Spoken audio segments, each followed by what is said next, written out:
नमस्कार। आज हम एक ऐसी कहानी में उतरेंगे जो सीधे दूसरे तारों से चलकर हमारे दरवाजे तक आई है। ये कहानी है हमारे सौर मंडल के तीसरे कंफर्म्ड इंटरस्टेलर मेहमान 3I एटलास की।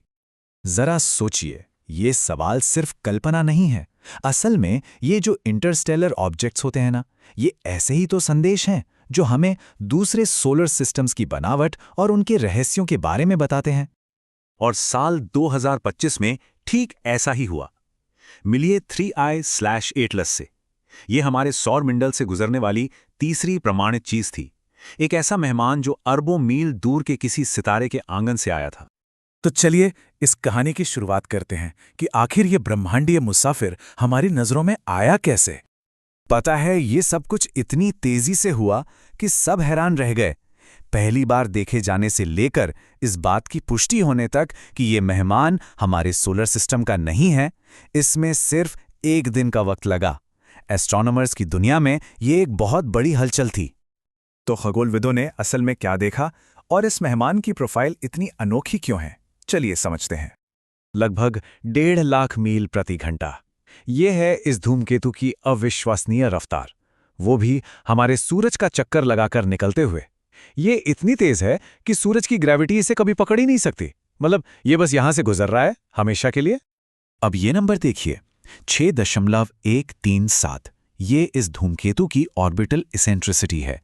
देखिए, विज्ञान में अगर ये नंबर 1 से ज्यादा हो तो इसका सीधा मतलब है कि ऑब्जेक्ट एक खुले हाइपरबोलिक रास्ते पर है, वो हमारे सोलर सिस्टम का हिस्सा नहीं है। आसान शब्दों में कहें तो ये एक वन वे टिकट है। ये चीज़ हमारे सौरमंडल में आई, सूरज की ग्रेविटी का इस्तेमाल एक गुलेल की तरह किया और अब हमेशा के लिए जा रही है। यही इसके इंटरस्टेलर होने का सबसे बड़ा सबूत है। और ये शायद सबसे हैरान करने वाली बात है। इसके रास्ते को देखकर ऐसा लगता है कि यह आकाशगंगा के एक बहुत पुराने घने हिस्से से आया है, जिसे थिक डिस्क कहते हैं। और इसी आधार पर यह धूमकेतु हमारे अपने सोलर सिस्टम से भी पुराना हो सकता है, शायद 7 अरब साल से भी ज्यादा। चलिए अब इसकी बनावट पर चलते हैं और देखते हैं कि ये रहस्य को कैसे और भी गहरा करता है, क्योंकि इसका जो केमिकल मेकअप है ना, वो हमारे देखे हुए किसी भी चीज से बिल्कुल अलग है। और यहीं पर पहला बड़ा सरप्राइज सामने आता है। कार्बन डाइऑक्साइड गैस की हैरान कर देने वाली मात्रा। पानी बहुत कम और कार्बन डाइऑक्साइड इतनी ज्यादा। किसी धूमकेतु में अब तक देखी गई सबसे ज्यादा मात्राओं में से एक। और पहेली यहीं खत्म नहीं हुई। टेलीस्कोप ने निकल वेपर यानी निकल की भाप का पता लगाया, लेकिन अजीब बात यह थी कि वहां कोई लोहा नहीं मिला।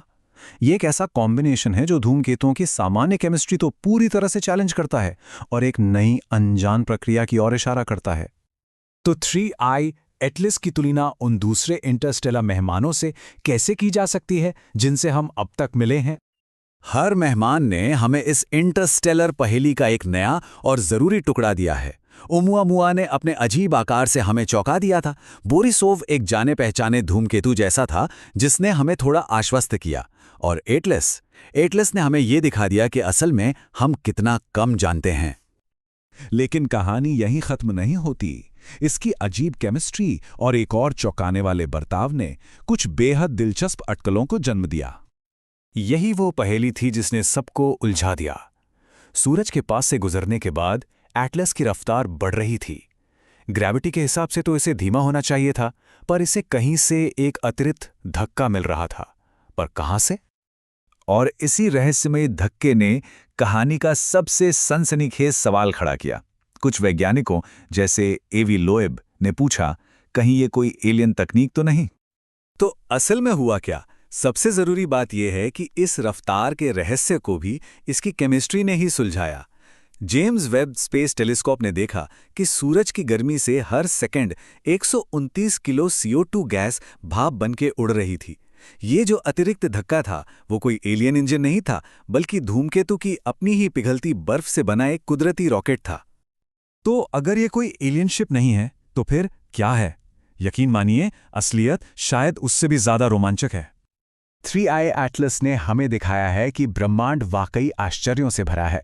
इसने हमें किसी दूसरे सोलर सिस्टम की नर्सरी में झांकने का एक मौका दिया, जो शायद अरबों साल पहले अस्तित्व में थी। ये एक टाइम कैप्सूल की तरह है।